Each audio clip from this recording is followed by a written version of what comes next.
दोस्तों, क्या आप जानते हैं कि ताजमहल को साल 1648 में बिना सीमेंट के कैसे बनाकर तैयार किया गया था, जबकि सीमेंट का आविष्कार तो साल 1824 में हुआ था। और आखिर क्या सच्चाई है मुमताज की कब्र को ताजमहल में दफनाने की? क्योंकि मुमताज की मौत के बाद तो उसे बुरहानपुर में दफनाया गया था और यहाँ पर मुमताज की कब्र आज भी बनी हुई है।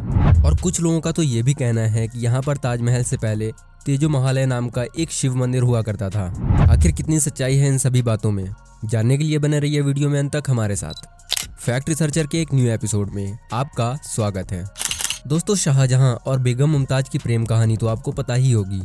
और शाहजहां की 13 बेगमों में से सबसे चहेती बेगम मुमताज की मौत उनकी 14वीं संतान को जन्म देते समय हुई थी, जिसकी याद में शाहजहां ने ताजमहल का निर्माण कराया था। दोस्तों, हो सकता है कि आपके दिमाग में भी ये बात आ रही हो कि सीमेंट का आविष्कार साल 1824 में जोसेफ एस्पडीन ने पोर्टलैंड सीमेंट के रूप में किया था, तो फिर ये ताज कैसे बना? आपको बता दें कि सीमेंट के निर्माण से पहले किसी भी इमारत को बनाने के लिए गुड़, बताशा, उड़द की दाल, बेलगिरी का पानी, जूट, कत्था, घी और ऐसी अन्य कई सामग्रियों को इकट्ठा करके उसका पेस्ट बनाया जाता था और सीमेंट की जगह पे इसी पेस्ट का इस्तेमाल किया जाता था। हाल ही में किए गए एक सर्वे के अनुसार साइंटिस्ट का ये कहना है कि प्राचीन समय में बनाया जाने वाला ये पेस्ट सीमेंट से भी ज्यादा मजबूत हुआ करता था, जिसका नमूना आपको ताजमहल के रूप में खड़ा हुआ दिखता है, जो कि लगभग 400 सालों से प्रकृति की मार को झेलने के बाद भी ज्यों का त्यों खड़ा हुआ है।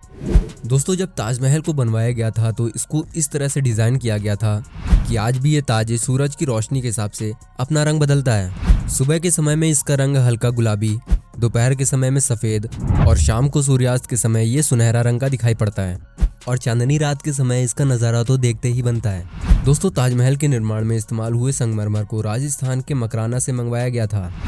इसके अलावा इसकी सुंदरता में चार चांद लगाने के लिए लैपिस लजूली को अफगानिस्तान से, टर्कोइस को तिब्बत से, कार्नेलियन को अरब से, सैफायर को श्रीलंका से और जैस्पर को पंजाब से मंगवाया गया था। इसके अलावा जेड और क्रिस्टल स्टोन्स को चाइना से मंगवाया गया था। ऐसे ही अन्य कई तरह के बेशकीमती पत्थरों को अलग अलग देशों से मंगवाकर संगमरमर में जड़ा गया था। दोस्तों, संगमरमर से बने ताजमहल में ऐसे ऐसे कीमती पत्थर जड़े हुए थे जिनकी कीमत लाखों करोड़ों में नहीं बल्कि अरबों में थी। पर आज के समय अगर आप ताजमहल को देखने जाएंगे तो आपको वो बेशकीमती पत्थर नहीं दिखेंगे, क्योंकि जब 1857 की क्रांति हुई तो उस समय अंग्रेजों ने ताजमहल को काफी नुकसान पहुंचाया था। अंग्रेजों ने ताजमहल में लगे कई सारे कीमती पत्थरों को दीवार से खोदकर निकाल लिया था और वो अपने साथ ले गए थे। दोस्तों, शाहजहां ने इस अद्भुत इमारत को बनवाने के लिए बगदाद और तुर्की से कारीगर बुलवाए थे। इनमें से जो कारीगर बगदाद से बुलवाए गए थे उनमें एक अनोखी कला थी। दरअसल वो कारीगर संगमरमर जैसे पत्थर पर भी घुमावदार अक्षरों को तराश सकते थे।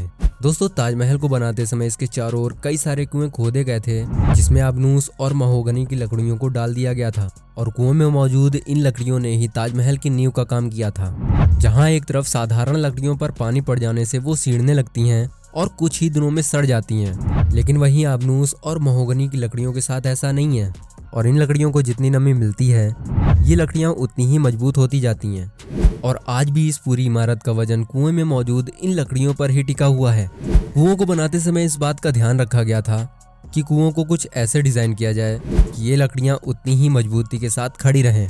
लेकिन पिछले कुछ समय से यमुना नदी का जल स्तर लगातार घटता जा रहा है, जिससे कुएं में मौजूद इन लकड़ियों को पर्याप्त नमी नहीं मिल पा रही है और यही कारण है कि साल 2010 में इमारत के कुछ हिस्सों में दरारें भी देखी गई थी। दोस्तों, आपने देखा होगा कि इस इमारत के पास की चारों मीनारें एक दूसरे से परपेंडिकुलर नहीं है, अर्थात कहने का मतलब ये है कि वो बिल्कुल सीधी नहीं है और ये मीनारें हल्की बाहर की तरफ झुकी हुई हैं। ऐसा इसलिए है क्योंकि ताजमहल को बनाते समय इस बात का ध्यान रखा गया था कि अगर भविष्य में ताजमहल को ऐसी किसी प्राकृतिक आपदा का सामना करना पड़ा जिसमें अगर ताजमहल की ये मीनारें गिरती हैं तो ये बाहर की तरफ ही गिरें और इससे ताजमहल को बिल्कुल भी नुकसान ना हो। हालांकि 400 साल के इस सफर में अभी तक ताजमहल ने कई सारे बड़े बड़े भूकंपों को झेला है, बावजूद इसके ये इमारत ज्यों की त्यों खड़ी हुई है। दोस्तों, ताजमहल को पूरा बनाने में मजदूरों को करीब 22 सालों का समय लगा था और इसके बारे में ऐसा कहा जाता है कि शाहजहां ने ताजमहल बनाने वाले मजदूरों के हाथ कटवा दिए थे। ऐसा शाहजहां ने इसलिए किया था क्योंकि शाहजहां नहीं चाहते थे कि अब दोबारा ऐसा कोई भी ताज बन पाए। लेकिन आपको बता दें, ऐसा नहीं हुआ था, बल्कि शाहजहां ने तो काम करने वाले मजदूरों को बहुत सारा अनाज और धन दिया था ताकि उन्हें जिंदगी भर काम ना करना पड़े और वो जिंदगी भर बैठकर खाएं। दोस्तों, वैसे तो सब लोगों का यही मानना है कि जहां पर आज ताजमहल मौजूद है वहां पर पहले कुछ भी नहीं हुआ करता था लेकिन 1 मई 1989 में एक भारतीय लेखक पीएन ओक यानी कि पुरुषोत्तम नागेश ओक ने ताजमहल द ट्रू स्टोरी नाम की एक किताब लिखी और उन्होंने ये दावा किया कि ताजमहल बनने से पहले यहाँ एक शिव मंदिर हुआ करता था जिसका नाम तेजो महालया था। जिसके बाद साल 2001 में उन्होंने अपनी बात को सही साबित करने के लिए ताजमहल के चारों ओर खुदाई के लिए सुप्रीम कोर्ट में याचिका दायर की, लेकिन सुप्रीम कोर्ट ने इस याचिका को खारिज कर दिया क्योंकि ये एक वर्ल्ड हेरिटेज यानी कि विश्व धरोहर है। आपको बता दें कि साल 1982 में यूनेस्को ने ताजमहल को विश्व धरोहर घोषित किया था।